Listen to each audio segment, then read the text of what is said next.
Hey, what's up guys, and welcome back to another video. In this video I will be covering the VDBs, or the Volume Mesher and Builder for Cinema 4D.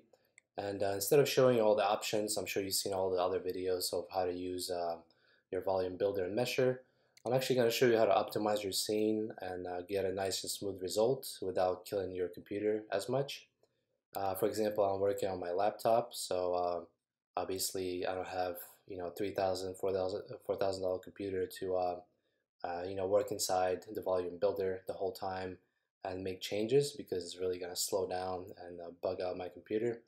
So what I'm going to do is actually work as much as possible in the simple shaded view, and then when I'm ready I can jump inside the volume builder mesher and see what that looks like, and then jump out, make changes, and then jump back in. And also I'm going to show you how to optimize and get a nice and smooth result. So anyway, let's try to model something simple. So I'm going to take this cube, I'm going to add some fillet to it. Let's do maybe 20 centimeters. And let's just duplicate, or let's make this cube a little bit bigger. Maybe let's do something like this. And we're going to take this cube, copy it, and we're going to drop this back to 20 or 200 centimeters. And we're going to bring this up. So we're going to have maybe this kind of shape. And then from there, let's what I usually do for when I'm modeling with voxels, I use green material for adding and then red material for subtracting. This is just for the visual purpose when I'm working inside this view. And then from there you can when you actually export your mesh, you can change your material and so on, but this is just helps me see what I'm adding and subtracting. Anyway, so let's subtract some stuff. Let's take this cylinder and let's get a nice indent in here. So let's make this bigger. Maybe let's do something like this and mark this red. And also let's copy it and do it one more time, but this time smaller. Yeah, something like this. And also let's cut off this side as well. So what I'm going to do is copy this cube here. I'm going to mark it red. I'm going to do something like this and do maybe, let's do it like 40 degrees. And let's actually make this fatter and longer so we can see what we're doing. And I'm going to just subtract from the side here. Let's do something like this. Anyway, let's take all these objects and drop them inside the volume builder.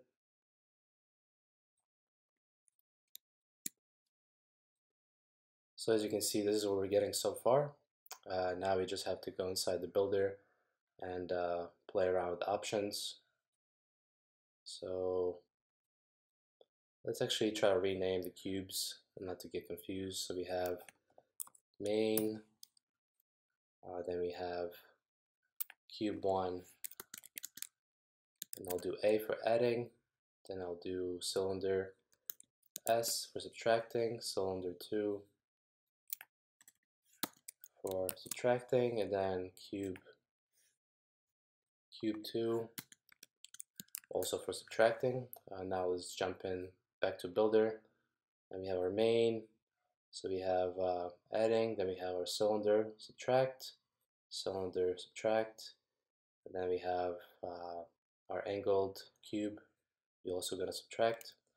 So now we're getting something like this, and it's a pretty nice uniform shape. Obviously my voxel size is at 10, so that's why we're getting a really choppy result. But let me just play around with these shapes a little bit more. So let's just jump out real quick and then make sure it's cutting maybe all the way through on this one. Let's make it a little bit smaller. Something like this. And for this one, it's not going to cut all the way through, but we're just going to make it bigger just to make it a little bit more interesting. Yeah, maybe something like this. So let's turn on the builder again. and as you can see, we're getting this shape. And now what we can do is drop the voxel size to about 2 to get a better result. And let's actually drop it inside the mesher as well to see what that looks like. So as you can see, guys, we're getting pretty decent result. I did not add any smooth layers and so on, so we're gonna do that later. But the first thing is to get rid of these lines that you see from the subtraction, or sometimes it happens when you add it as well. You have to add segments. So for example, if you go inside the first cylinder and multiply the segments here to about, let's do ×3.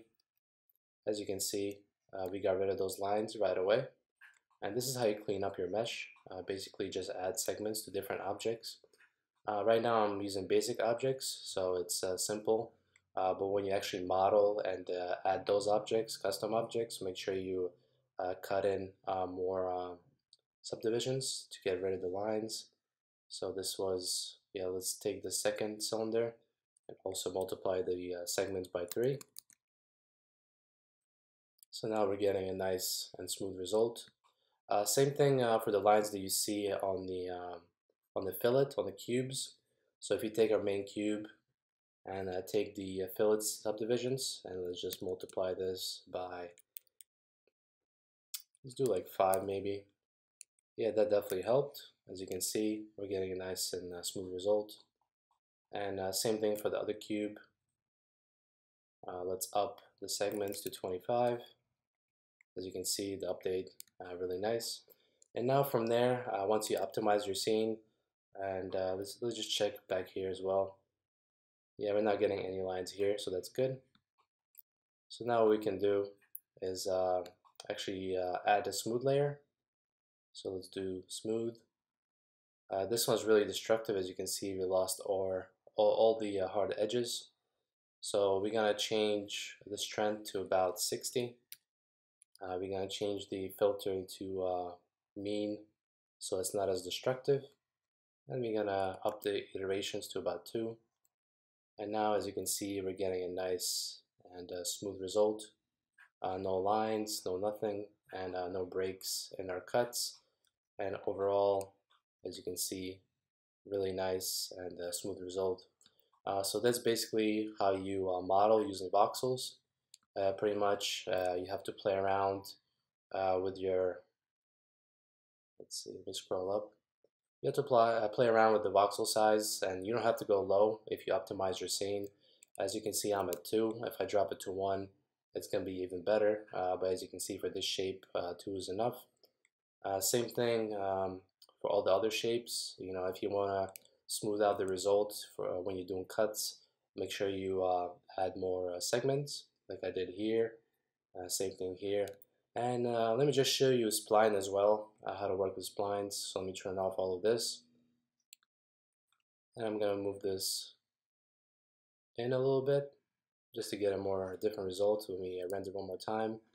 And also for this shape, I'm going to cut another one. Maybe this one's going to be without any fillets. I'm going to make this kind of like an indent. Maybe something like this. This is going to cut right through. Let's see what kind of result we're going to get there.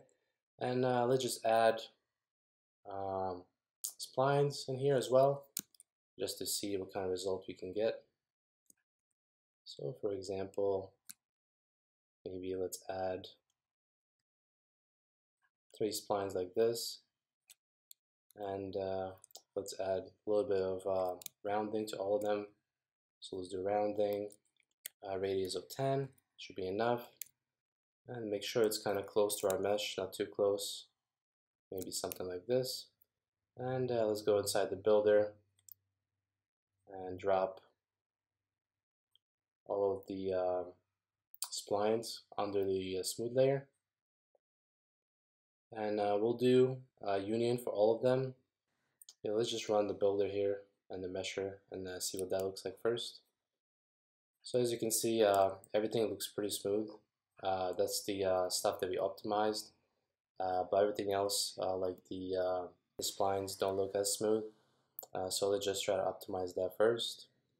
So first we have this cube that we added. We have to put this to subtract. So let's do that. Let's do subtract. As you can see, we're getting a nice cut there, but we probably have to up the segments because it's getting really choppy, as you can see. So let me go inside here. Let's do maybe 10, 10, 10. That should help a little bit. And let's try adding a fillet, see if that changes. No. Probably have to smooth this one out even more, or drop the voxel size because I'm not getting enough information. And same thing for the rectangles or the splines. We're gonna do uniform, and we're gonna up the numbers to about, let's do 30. That should help a little bit. And now let's go inside the builder here and click. Oh, now it's letting me do it. Let's click on the rectangles here and scroll down. So for the radius, let's do 10, and for the density, let's do 1.2. And as you can see, now it's nice and smooth.